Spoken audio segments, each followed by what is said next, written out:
Buongiorno a tutti ragazzi, bentornati sul canale. Benvenuti in questo nuovo contenuto dove parliamo di Torino-Juve, il derby della Mole giocato ieri alle 6. Io devo dire subito una cosa. Ho visto una partita che mi aspettavo, che era una partita bruttina, perché il Torino già è una squadra che spezza sempre il gioco e cerca di non farti giocare. La Juve di gioco dall'inizio dell'anno non ha espresso ancora, quindi poteva solo uscire una partita così. L'unica cosa che non capisco è che 1-0 vinta così di corto muso, come direbbe Allegri. Il Torino meritava il pareggio e vedo già il 70% della stampa italiana. È una Juve rinata, è una partita fondamentale per ricominciare a fare la Juve, orgoglio Juve. Allegri, abbiamo fatto una vittoria di gruppo, questa è la strada giusta. Io ripeto, sono sempre stato imparziale da tifoso del Napoli, non sono quel tifoso del Napoli che comunque gioca la Juve e comincia ad attaccare la Juve continuamente, per amor di Dio. Non è che se la Juve perde mi scoppio a piangere oppure mi sento un po' rammaricato, anzi, però c'è da dire, c'è da essere obiettivi. La Juve ieri ha fatto le stesse partite che sta facendo finora, con l'unica differenza che è riuscito a portare i 3 punti a casa 1-0 con Vlahovic, che ha fatto un partitone. La partita di Vlahovic di ieri è impressionante, perché è l'unico giocatore che è riuscito a restare lucido pur facendo il terzino e l'attaccante contemporaneamente, perché è la verità.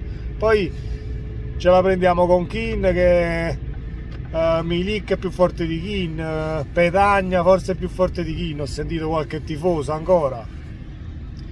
Può darsi che Kean non sia così forte, però se io da attaccante devo fare per 90 minuti la doppia fase e devo andarmi a prendere il pallone nella mia area e poi vengo lanciato in contropiede e devo correre appresso al pallone e arrivo sotto porta, che la lucidità è andata a farsi fottere. Quindi non possiamo giudicare. Kean ha fatto un errore madornale su un assist di Kostic, mi sembra, sì, che doveva fare solo il tapin per buttarla dentro e l'ha presa malissimo e la palla è andata al lato e non di poco. Però ripeto, è inutile prendersela con i calciatori. Io vedo comunque una Juve che non gioca o gioca molto male, corre male. Ieri l'ennesimo infortunio di Bremer, che peserà e come, perché già il reparto difensivo della Juve quest'anno è quel che è. Non è che Bremer sia Lilian Thuram, però almeno ce l'avevi, invece adesso non ce l'hai. Bisogna vedere l'entità dell'infortunio, perché non lo sappiamo. Comunque, tornando alla partita, il Torino ha creato qualche occasione, si è mangiato qualche gol, ma non in maniera ordinata, per poter creare e veramente impensierire la porta bianconera. E invece la Juve è stata brava a capitalizzare le occasioni che si sono create, e ne ha create qualcuna in più, dobbiamo dire, delle altre partite. Però ripeto, io non credo alla rinascita Juve con questo gioco, con questo modulo e con quell'allenatore in banchina. Ripeto, non ci credo, perché non lo so, non vedo questo 3-5-2, io non lo vedo, non l'ho mai visto, diciamo, un modulo che ti possa portare comunque al bel gioco e a fare risultati.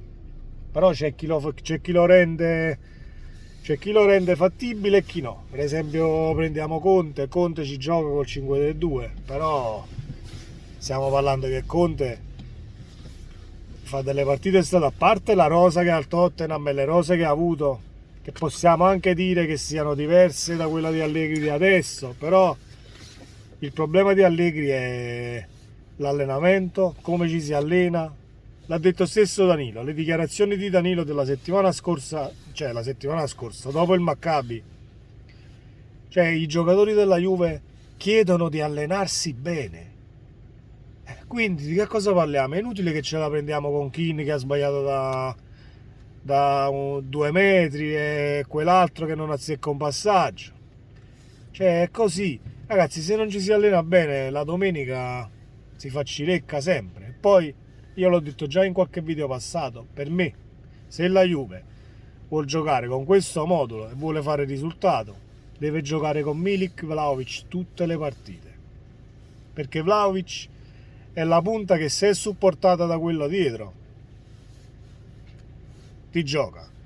Ma se lo devi lanciare 100 volte in contropiede dopo che ha fatto il terzino, tutti i giocatori del mondo arriverebbero scarichi sotto la porta. Invece con Milik, dividendosi i compiti, Milik è una punta più statica, Vlahovic invece fa spazio.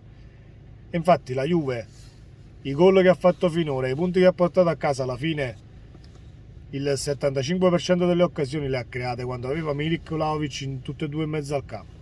Detto ciò, io non sono né un allenatore né un coach, giudico solo ciò che vedo.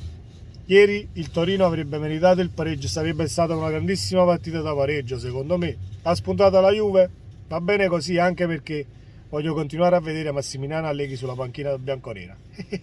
Da tifoso del Napoli è meglio che rimane Allegri, che se viene qualcuno che vuole al limite riportare la Juve in alto, no, Allegri rimane là, che la Juve sta bene dove sta. Ragazzi, se questo video vi è piaciuto, come sempre iscrivetevi al canale, attivate la campanellina e mettete un like. Ci vediamo nel prossimo contenuto. Ciao!